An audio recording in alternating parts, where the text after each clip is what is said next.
సాదా బైనామాలకు సంబంధించిన అంశం అయితే ఎటూ తేల్తలేదు. సో కొత్త సర్కార్ అంటే ఇప్పుడు ఇక దాదాపు 2 ఏళ్ళు గడిచిందనుకో, రేవంత్ సర్కార్ మీదనే రైతులందరూ కూడా ఆశలు పెట్టుకున్నటువంటి పరిస్థితి. సాదా బైనామాలు చేస్తామన్నారు కదా అని చెప్పేసి అటు కోర్టులో కేసు కూడా గెలవడంతో అందరికి ఆశలు చిగురించినాయి. ఇక సాదా బైనామాల ప్రక్రియ మొదలవుతుంది, మా అందరి ఆశలు కూడా నెరవేరుతాయి, సాదా బైనామాలు కూడా మాకు ఇక రెగ్యులరైజ్ అయిపోతే అమ్ముకోవచ్చు, కొనుక్కోవచ్చు, జర యాజమాన్య హక్కులు వస్తాయని చాలా మంది కూడా ఆశతోనే ఎదురు చూశారు. కానీ వాళ్ళందరి ఆశలు అయితే కాస్త అడియాశలు అవుతున్నటువంటి పరిస్థితి కనబడుతుంది. సాదా బైనామాలకు సంబంధించిన అప్లికేషన్లు దాదాపు 95% తిరస్కరణకి గురవుతుంది. మనం గతంలో కూడా చెప్పిన ఈ వార్త మళ్ళీ కూడా వచ్చింది. 100లో 95% తిరస్కరణకి గురవుతుంది. ఎక్కడో ఒక దగ్గర 4-5% అవుతున్నాయి. మరి ఎందుకైతే లేవు? తహసీల్దారులేమో భయపడుతున్నారు. జీవో నంబర్ 76-77 అతిక్రమించి దమన, జీవో నంబర్ 76-77ను కాదని మేమేమైనా చేస్తే మా మేడకి ఎడదుట్టుకుంటుందో అని చెప్పేసి కుసున్న కాడకెళ్ళి కదలకుండా వాళ్ళు రిజెక్ట్ చేసేస్తారు. సో ఆ నిబంధన ప్రకారం అధికారులు ఏమంటారంటే, ఈ అమ్మినటువంటి వ్యక్తి ఎవరైతే ఉంటారో ఆయన పేరు మీదనే ఉండాలి. ఇప్పుడు ఆయన బతికే ఉండాలంటే ఎడికెళ్ళి బతుకుంటాడు? చాలా 30-40 ఏళ్ల కింద జరిగినటువంటి ట్రాన్సాక్షన్లు చాలా ఉన్నాయి. 30-40-50 ఏళ్ళ నుంచి ఉన్నటువంటి భూములు ఉన్నాయి. దాంట్లో చాలా మంది ఎవరైతే యాజమాని ఉంటాడో, భూమి అమ్మిన వ్యక్తి ఉంటాడో ఆయన చనిపోయి ఉంటాడు. కొంతమంది చాలా కేసులు అదే ఉంది. వాళ్ళ వారసులు సక్సెషన్ చేయించుకుంటారు. ఒకవేళ చేయించుకోకపోయినా యజమాని పేరు పోయి వీళ్ళ పేరు మీద వస్తున్నటువంటి పరిస్థితి నేపథ్యంలో ఇక యజమాని పేరు కనిపించాలి, అమ్మిన ఆయన పేరు కనిపించాలి రికార్డులల్లా, లేకపోతే ఆయన ఉండాలి. ఎక్కడికి కనిపిస్తుంది? సో వీళ్ళు ఫీల్డ్ పోయి ఎంక్వైరీ చేసుడు, పట్టాలు ఇచ్చుడు లాంటిది అయితే ఏం జరగట్లేదట. దానికి సంబంధించిన అంశమే ఇక్కడ ఉంది. మనం క్లియర్ ఉండొచ్చు. సాదా బైనామా 95% రిజెక్ట్, 5% దరఖాస్తులకి ఆమోదం, దరఖాస్తుదారు చనిపోయినా తిరస్కరణ. సో అనుకోని కారణాలతోటి దరఖాస్తుదారు చనిపోయినా కూడా తిరస్కరణ గురవుతుంది. అమ్మినోళ్ళు రికార్డులో లేరని, సర్వే నంబర్ మ్యాచ్ కావడం లేదని మరికొన్ని రిజెక్ట్ చేస్తారు. ఇట్లాంటి చాలా వరకు రిజెక్ట్ అవుతున్నాయి అని చెప్పేసి రెవెన్యూ శాఖ మంత్రి పొంగులేటి శ్రీనివాస్ రెడ్డి గారు కూడా ధృవీకరించారు. ఆయన ఏం చెప్పిండు, ఓకే ఇట్లా చాలా రిజెక్ట్ అవుతున్నాయి కాబట్టి దానికి అంశాల వారీగా చూసుకోరి, పోయి ఏదన్నా ఉంటే సర్వే చేయరి, త్వరితగతిన అంటే యాక్సెప్ట్ చేయడానికి ప్రయత్నాలు చేయాలి కానీ రిజెక్ట్ చేయకూడదని చెప్పేసి మంత్రి కూడా చెప్పిండు. కానీ ఇంకా కూడా వీళ్ళు భయపడుతున్న పరిస్థితి. మరి ఈ సమస్యకు సొల్యూషన్ ఏంటంటే, ఈ తహసీల్దారులు భయపడకుండా, అట్లాగే ఫ్రీ హ్యాండ్ ఇచ్చి మళ్ళీ ఇన్ని తప్పులు చేయకుండా ఈ మార్గదర్శకాలనే ఏమైనా వెసులుబాట్లు కల్పించి ఏమైనా చేంజెస్ ఇంకేమైనా ఉంటే చేసి రైతులకి ఈ సాదా బైనామా ఉన్నటువంటి వాళ్ళకి లబ్ధిదారులకు లబ్ధి చేకూర్చే విధంగానైతే ప్రభుత్వం చేయాలి. మొత్తం 9.26 లక్షల ఈ సాదా బైనామాలు మనంతా తెలిసిందే, కొత్త ఏం కాదు. దీంట్లో దరఖాస్తుల పరిష్కారం కోసం భూభార చట్టం అవకాశం కల్పించింది. అయితే ఈ కుటుంబాలకు న్యాయం దక్కిందా, లేకపోతే 6 నెలలుగా ఎంతమందికి పాస్బుక్స్ రిలీజ్ చేశారు, జిల్లాకు 13B సర్టిఫికేట్లు కనీసం 100 ఇచ్చిరా, కనీసం ఒక 100 ఇచ్చిరా ఒక జిల్లాకి? ఇప్పటి వరకు అప్రూవ్ చేసినవన్నీ ఎందుకు తిరస్కరిస్తారు అంటే ఇక 95% కూడా ఆమోదించలేదని సమాచారం అయితే వచ్చిందట. సో దీనికి సంబంధించి మనం చూడొచ్చు, గతంలో నిబంధనల ప్రకారం నోటీసులు జారీ చేస్తూ త్వరితగతిన పరిష్కరించాలని కూడా పొంగులేటి శ్రీనివాసరెడ్డి ఆల్రెడీ ఎంపీడు. ఓ జిల్లా ఒక 50,000 అప్లికేషన్ ఉంటే దాదాపు 30,000 ప్రాసెస్ చేసి, మరో జిల్లాలో 60,000 ఉంటే అన్ని పెండింగ్ లోనే వచ్చారు. 60,000 అప్లికేషన్లు పెండింగ్ లోనే ఉన్నాయి. కారణం ఏంటంటే అది ట్రైబల్ నాన్ ట్రైబల్ ఇష్యూ అంటారట. పెండింగ్ లో ఉంచమని ఉన్న ఉన్నతాధికారుల ఆదేశం. దీంతో ఏ జిల్లాలో కూడా 100కు మించి 13B సర్టిఫికేట్లు అయితే జారీ కాలేదు. సో జీవో 76 దాటి చేస్తే ఏమన్నా ప్రాబ్లం అవుతుందేమో అని చెప్పి వాళ్ళు కారణాలు తెలిస్తే ఇంకోసారి ఎందుకు చూడండి. భూమి అమ్మిన వ్యక్తి చనిపోతే కాదు, దరఖాస్తుదారులు చనిపోయినా రిజెక్ట్ చేయాల్సిందేనంటూ అధికారులు నిర్ణయం తీసుకోరు. దరఖాస్తుదారుడు మనం సాదా బైనామా నాకు జర రెగ్యులరైజ్ చేయిస్తారని అప్లికేషన్ చేసుకుని, ఎందుకంటే సస్తరిగా అంటే తప్పుగా అనుకోకూరి ఈ అప్లికేషన్లు పెట్టి ఇవి పరిష్కారం అయ్యే లోపల ఇప్పటికీ 2 ఏళ్ళు అవుతుంది. మనిషి అన్నట్టు అందరం భూమి మీద ఉండం కదా, ఎల్లకాలం ఉండం కదా, ఎవరో ఒకరు చనిపోతూనే ఉంటారు.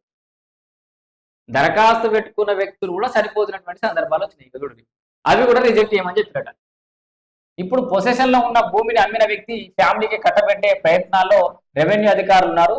సో జీవో నెంబర్ 76-77 ప్రకారం నడుచుకుంటామంటున్నారు. కానీ కొన్ని చోట్ల ఇప్పుడు మీకు 5 ఎకరాలకు పైగానే ల్యాండ్ ఉంది, కొనేటప్పుడు ఏం లేకపోయినా ఇప్పుడు పరిమితిని మించారు, అందుకే రిజెక్ట్ అంటూ ఫైల్ పంపిరట. కొనుగోలు నాటి హోల్డింగ్ చూడాలా, ప్రస్తుతం ఎంత ఉన్నా చూడాలా, ఈ విషయంపై క్లారిటీ CCIL నుంచే వస్తుంది అనేది చేస్తామంటారు.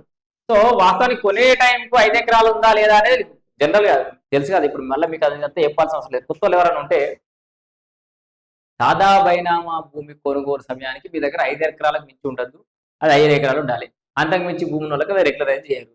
అది ఇక్కడ క్లియర్గా ఏం చెప్తున్నారు. కొన్ని చోట్ల ఇప్పుడు మీకు 5 ఎకరాలకు పైగానే ల్యాండ్ ఉంది, కొనేటప్పుడు ఏం లేకపోయినా ఇప్పుడు పరిమితి నిర్మించారు అందుకే అంటూ రిజెక్ట్ చేస్తున్నాడు. మీకు కొనేటప్పుడు లేకపోయినా కానీ ఇప్పుడు 5-10 ఎకరాలు ఉంది కదా అని చెప్పేసి. అంటే వీళ్ళ నాయనను వీళ్ళ తాతను అత్యంత పేదరికం అనుభవించి కఠినమైన పరిస్థితులను ఎదుర్కొని ఆయన కష్టానికి రూపాయి కూడేసుకొని అప్పుడు ఒక భూమి కొన్నాడు అనుకుందాం. ఇప్పుడు ఆ కష్టానికి విలువ లేనట్లేనా? ఆ తర్వాత తరాలు జర కష్టపడు చదువుకోను కింద మీద పడు పరిస్థితులకు ఎదురొడ్డి నిలబడి ఒక 5 ఎకరాలు కొన్నాడు అనుకుందాం. ఇప్పుడు 5 ఎకరాలు ఇచ్చి పెడతారా? వాళ్ళ తాతతో తండ్రితో కష్టాన్ని వదిలేసినట్టే కదా గంగల. దానికి విలువ లేదా? అధికారులు చేస్తుంది 100% ముమ్మాటికి తప్పిది. ప్రభుత్వానికి చెడ్డ పేరు తీసుకురాకండి. మీరు నిబంధన ప్రకారం నడుచుకోరు. గతంలో వీళ్ళు భూమి కొనుగోలు సమయానికి 5 ఎకరాలకి మించి ఉన్నదా లేదా అవి చూడురి. ఇప్పుడు రెగ్యులరైజ్ చేయండి వాళ్ళందరికీ. సో ఇది సమస్య ఇదే అవుతుందట. చాలా వరకు అట్లనే రిజెక్ట్ చేస్తున్నారట. అందుకే రిజెక్ట్ అంటూ ఫైల్ పంపారు. కొనుగోలు నాటి హోల్డింగ్ చూడాలా, ప్రస్తుతం ఎంత ఉన్నది చూడాలా. ఈ విషయంపై క్లారిటీ CCLA నుంచి వస్తేనే చేస్తామంటారట. ఇప్పుడు ఈ రైతు CCLA దాకా తిరగాలి. ఇక అమ్మిన వ్యక్తి పేరుటనే ఉంటేనట. సాదా బైనామా కింద కొనుగోలు 20 నుంచి 30-40 ఏళ్ల క్రితం జరిగాయి. భూభారతి రికార్డులో అప్పుడు అమ్మిన వ్యక్తి పేరుంటే ల్యాండ్ ఉండాలి.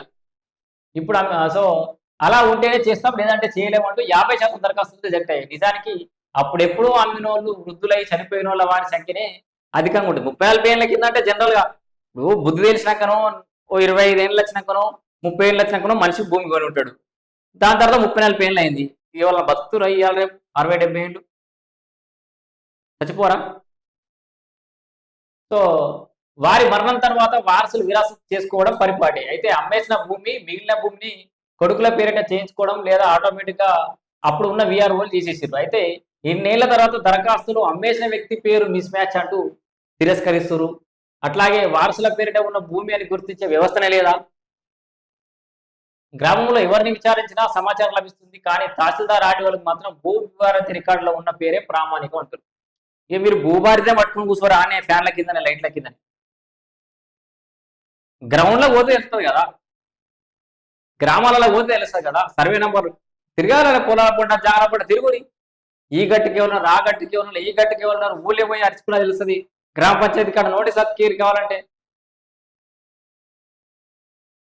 ఇక రికార్డులలో లేకుంటే ఆల్రెడీ రిజెక్ట్ చేస్తున్నాడు. ఇది అదే 30 ఏళ్ల క్రితం కొనుగోలు చేసిన వారు ఉన్నారు, వారిలో చాలా మంది చనిపోయారు. దాంతో 2015లో భూ రికార్డుల ప్రక్షాళన టైంలో 1B జారీ చేసారు. అప్పుడే పట్టదారు చనిపోయి ఉంటే వారసంతా సక్సెషన్ చేయించుకోరు. పట్టదారు చనిపోయినా కొందరు వారసులేమో 2015 కంటే ముందు విరాసత్ చేసుకోరు. సో ఇప్పుడు వారసుల పేరు ఉంది, సాదా బైనామాలో అమ్మిన వ్యక్తి పేరు రికార్డులో ఉండే అవకాశమే లేదు కదా. అలాంటప్పుడు తిరస్కరించమని అధికారులు మౌఖిక ఆదేశాలు జారీ చేసినట్లయితే సమాచారం. ఏది ఏమైనా రకరకాల కారణాలతో అంటే అధికారులు కూడా కొంత నిబంధనల విషయంలో కొంత కింద మీద అయ్యి కొంత భయపడి వీళ్ళు గిసౌండి చేసే కాడ చాలా భయపడతారు. మంచి చేసేటప్పుడు చాలా భయపడతారు అధికారులు. దొంగలకు సర్ది కట్టేటప్పుడు ఏం భయపడరు, మంచిగా హ్యాపీగా సర్ది కట్టుతూ వెళ్తారు వాళ్ళకి.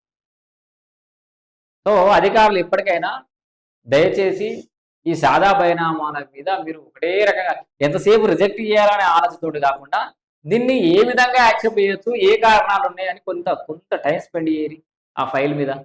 కొంత ఓపికతోటి సర్వే చేయించిన అనుమానం ఉంటే క్లియర్గా ఉంటే ఇచ్చేసేయాలి, లేదంటే సర్వే చేయించుకొని వాళ్ళ హక్కులు వాళ్ళకి కల్పిస్తే మీ వంతు సాయం చేసిన వాళ్ళు అవుతారు.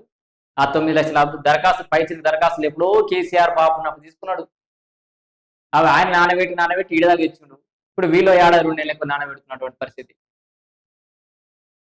సో ఈ సర్కార్ తొందరగా ఇట్లాంటి అంశాల మీద దృష్టి సారించి రైతన్నలకు మేలు చేయాలని చెప్పి కోరుకుంటున్నాను.